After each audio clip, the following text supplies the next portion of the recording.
সাধারণ শিক্ষার্থীদের তথা বাংলাদেশের স্বাধীনতা ও সার্বভৌমত্বের প্রশ্নে বাংলাদেশের যে কোনো যৌক্তিক দাবির পক্ষে সব সময় আপোষহীন।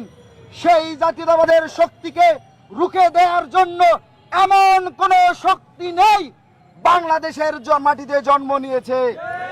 বাংলাদেশ জাতীয়তাবাদী ছাত্রদলের নামে অপপ্রচারের অভিযোগ তুলে বিক্ষোভ মিছিল করেছে দলটির ঢাকা বিশ্ববিদ্যালয় শাখার নেতাকর্মীরা। শনিবার রাত 8:30টার দিকে বিশ্ববিদ্যালয় টিএসসি থেকে এ মিছিল শুরু হয়ে ডিসি চত্বর হয়ে রাজু ভাস্করে পৌঁছালে সংক্ষিপ্ত বক্তব্যের মাধ্যমে শেষ হয়। এ সময় অ্যাকশন, ডাইরেক্ট অ্যাকশন, অপপ্রচারের বিরুদ্ধে ডাইরেক্ট অ্যাকশন, বট বাহিনীর বিরুদ্ধে ডাইরেক্ট অ্যাকশন ইত্যাদি স্লোগানও দিতে দেখা যায় তাদের। বিক্ষোভ মিছিলে উপস্থিত ছিলেন ছাত্রদলের দাবি শাখার সভাপতি গণেশ চন্দ্র রায় সাহস ও সাধারণ সম্পাদক নাহিদুজ্জামান শিপন। এ সময় বক্তারা বলেন, 2024 সালে গণ অভ্যুত্থানের পরবর্তী সময়ে দেশব্যাপী ছাত্রদলের নেতাকর্মীদের নামে সম্প্রতি ডাকসু নির্বাচন ও কেন্দ্রীয় শহীদ মিনারে গণ অধিকার পরিষদের নেতা ফারুক হাসানের উপর হামলা সহ বিভিন্ন ইস্যুতে কিছু সংবাদ মাধ্যম তথ্য যাচাই না করে সংবাদ পরিবেশন করছে। ভিত্তিহীন, অসত্য ও মন গড়া গুজব ও অপপ্রচারের ষড়যন্ত্রে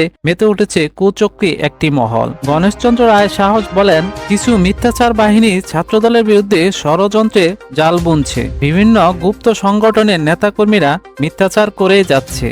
আমরা সেই গুপ্ত বাহিনীকে স্পষ্ট করে বলতে চাই, যতই ষড়যন্ত্র করেন ছাত্রদলের সুনাম ক্ষুণ্ণ হবে না। 71-এর পরাজিত শক্তি এখনো জেগে আছে। নাহিদুজ্জামান শিপন বলেন, 71 ও 24-এর পরাজিত শক্তি একত্রে মিলে ছাত্রদলের নামে অপপ্রচার চালাচ্ছে। তারা বিভিন্ন সোশ্যাল মিডিয়ায় ছাত্রদলের নামে নানান বাজে কথা বলছে। তার প্রতিবাদ স্বরূপ আজকের এই বিক্ষোভ মিছিল। এ সময় নেতাকর্মীদের ধৈর্য ধরার আহ্বান জানিয়েছেন দলটির সভাপতি ও সাধারণ সম্পাদক।